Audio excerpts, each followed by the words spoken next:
वो गुनाहों की दुनिया का एक बेताज बादशाह था। उसके इशारों के बगैर पूर्वांचल में एक चिड़िया भी इधर उधर नहीं होती थी। उसके इशारों के बगैर कोई ठेका नहीं बांटता था। किसी का बीच रोड पे खून या मर्डर कर देना उसके लिए एक आम बात थी। उसके गुनाहों को जानने के बावजूद भी कोई उसके खिलाफ गवाही नहीं देता था। आज की इस वीडियो में हम बात करेंगे एक ऐसे गैंगस्टर के बारे में जिसका हाथ ही नहीं बल्कि पूरा बदन खून से रगा हुआ है। तो चलिए दोस्तों शुरू करते हैं आज की इस वीडियो को बिना किसी देरी के। नंबर 1, बाहुबली नेता से माफिया डॉन बने मुख्तार अंसारी का जन्म 30 जून 1963 को गाजीपुर में हुआ था। इनके दादा का नाम मुख्तार अहमद अंसारी था, जो आजादी से पहले से ही भारतीय राजनीति और आजादी की लड़ाई में भी इनका काफी योगदान था। साथ ही 1926 से 1927 तक इनके दादाजी इंडियन नेशनल कांग्रेस के राष्ट्रीय अध्यक्ष भी रहे। मुख्तार अहमद अंसारी के बारे में कहा जाता है कि वो गांधी जी के करीबी लोगों में से एक थे और इनके नाम पर दिल्ली की रोड का नाम भी रखा गया था। मुख्तार के पिता का नाम सुभानुल्लाह अंसारी है और माँ का नाम बेगम राबिया था, जो अब इस दुनिया में नहीं रही। इनकी माँ का इंतकाल दिसंबर 2018 में हुआ था। अंसारी के नाना मोहम्मद उस्मान 1947 की लड़ाई में शहीद हुए थे, जिसके बाद उनके घर वालों को उनके काम के लिए महावीर चक्र से सम्मानित किया गया था। दोस्तों कहा जाता है कि अंसारी परिवार हमेशा से राजनीति में है, लेकिन मुख्तार ने राजनीति के साथ साथ गुंडाराज भी शुरू कर दिया था। अंसारी परिवार का राजनीतिक इतिहास रहा है, जो राजनीतिक विरासत मुख्तार के दादाजी छोड़कर गए थे, उनको इनके पिता सुभानुल्लाह अंसारी ने आगे बढ़ाने का काम किया है। नंबर 2, आज मुख्तार अंसारी भारतीय राजनीति और उत्तर प्रदेश राजनीति का एक ऐसा नाम है जिनके एक इशारे पर लोग मरने मारने को तैयार हो जाते हैं। ये कितना खतरनाक है इस बात का अंदाजा आप इससे लगा सकते हैं कि जेल में बैठे बैठे लगातार 3-4 बार चुनाव जीत चुका है। अंसारी परिवार का पूर्वांचल गाजीपुर जिले और उसके आसपास के जिलों जैसे मऊ और अन्य भी जिलों में हमेशा से दबदबा रहा है। एक समय था जब मुख्तार का गुंडा राज खून बनकर बरसता था। गोली बंदूक तमंचे राइफल से खेलने का उसे जबरदस्त शौक था। अपनी राज जमाने के लिए डर और आतंक फैलाने का शौकीन था मुख्तार। वो जब अपना काफिला लेकर चलता था तो साथ में चलते थे कई गैंग। उसके आने की खबर हवाओं को पहले लग जाती थी। टोल के रास्ते खुद ब खुद खुल जाते थे और जैसा उसका इस्तेकबाल हो रहा हो, उसके काफिले को रोकने की जरूरत किसी में नहीं होती थी। Number 3, political career. Mukhtar Ansari के पॉलिटिकल करियर के बारे में बात करें तो इनके परिवार का राजनीति से काफी गहरा नाता रहा है। फिर चाहे वो मुख्तार के दादा हो, पिता हो या चाचा हो, मतलब इनके घर के ज्यादातर लोग राजनीति में ही थे। आपको शायद पता ना हो, लेकिन इनके चाचा हामिद अंसारी तो भारत के उपराष्ट्रपति भी रह चुके हैं। मुख्तार के बड़े भाई अफजाल अंसारी गाजीपुर के मोहम्मदाबाद विधानसभा सीट से कम्युनिस्ट पार्टी की तरफ से 4 बार और 1 बार समाजवादी पार्टी की तरफ से विधायक रह चुके हैं। ये लगातार 5 बार 1985 से 1996 तक विधायक रह चुके हैं और 2004 में गाजीपुर संसदीय सीट से सांसद का चुनाव भी जीत चुके हैं। दोस्तों 1970 से 1990 के दशक तक मुख्तार अपने साथियों के साथ मिलकर हत्या, अपहरण, फिरौती, सरकारी ठेकों को हथियाना जैसे संगीन अपराधों की बदौलत बनारस, मऊ, गाजीपुर, जालौन और कानपुर तथा अपना परचम लहरा रहा था।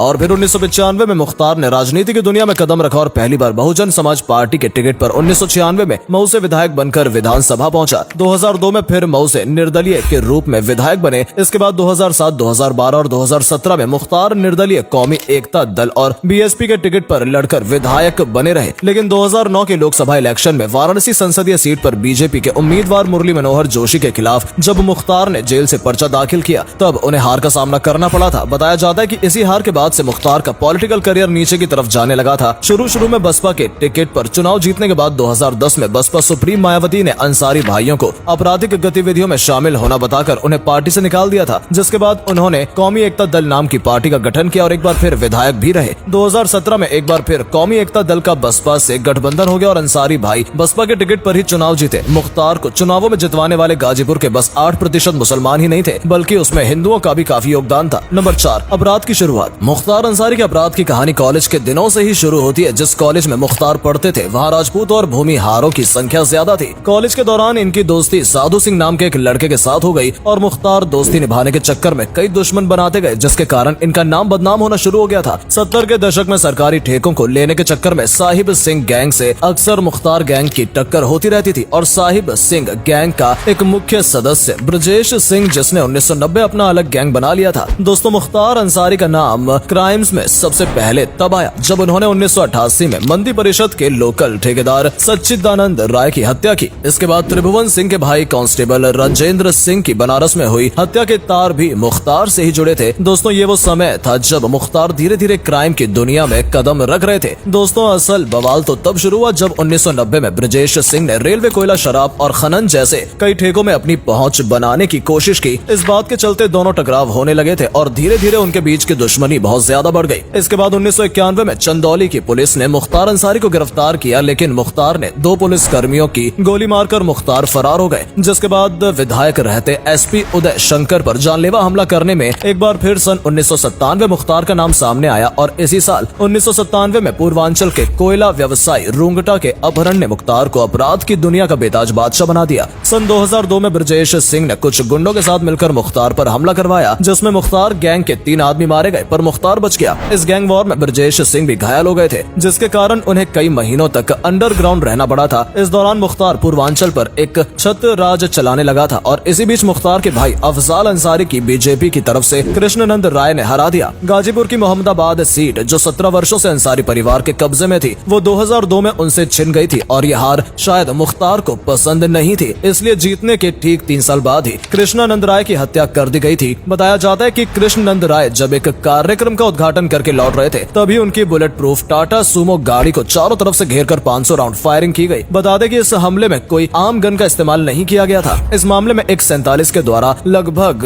500 गोलियां दागी गई थी, जिससे कृष्णानंद राय और उनके ड्राइवर समेत 6 और लोगों की जान चली गई थी। रिपोर्ट्स की माने इस हत्याकांड में मुन्ना बजरंगी, अतीत और रहमान शामिल थे। दोस्तों बता दें कि पोस्टमार्टम के समय एमएलए कृष्णानंद राय के शरीर से 67 से ज्यादा गोलियों को बरामद किया गया था। आपको शायद पता ना हो, लेकिन मुख्तार अंसारी ने कृष्णानंद राय की हत्या जेल में रहते हुए करवाई थी। दोस्तों ये सबको पता है कि यह हत्या मुख्तार ने करवाई है, लेकिन यकीन मानिए कि आज तक कोई इस बात को साबित नहीं कर पाया है, क्योंकि मुख्तार के खिलाफ कोई गवाही देने अपनी जान नहीं गंवाना चाहता था। लोगों के अंदर मौजूद इस डर से ही मुख्तार सलाखों के पीछे जाने से बचता था। हद तो तब हो गई जब कृष्णानंद राय केस में एकमात्र गवाह शशिकांत राय की रहस्यमय तरीके से मौत हो गई। शशिकांत की मौत ने एक बार फिर मुख्तार के खिलाफ केस को कमजोर कर दिया था, लेकिन बीजेपी एमएलए कृष्णानंद राय की पत्नी 2006 में दोबारा एफआईआर दर्ज कराने गई, जिसके बाद मुख्तार को गिरफ्तार कर लिया गया और जेल में बैठे बैठे वो 3 बार एमएलए का चुनाव भी जीत चुका है। दोस्तों और हाल ही में मुख्तार को पंजाब की जेल से उत्तर प्रदेश की जेल में शिफ्ट किया गया है। नंबर 5 दोस्तों अब बात करें अगर मुख्तार की संपत्ति की। मुख्तार की लीगली तो अपने नाम कुछ भी संपत्ति नहीं है, बाकी इलीगल संपत्ति भले ही जितनी हो। बात करें इनके वाइफ की तो मुख्तार ने अपनी पत्नी के नाम पे 12 करोड़ की संपत्ति ली है। इसके अलावा मुख्तार के बच्चों के नाम पर 4 करोड़ की संपत्ति है।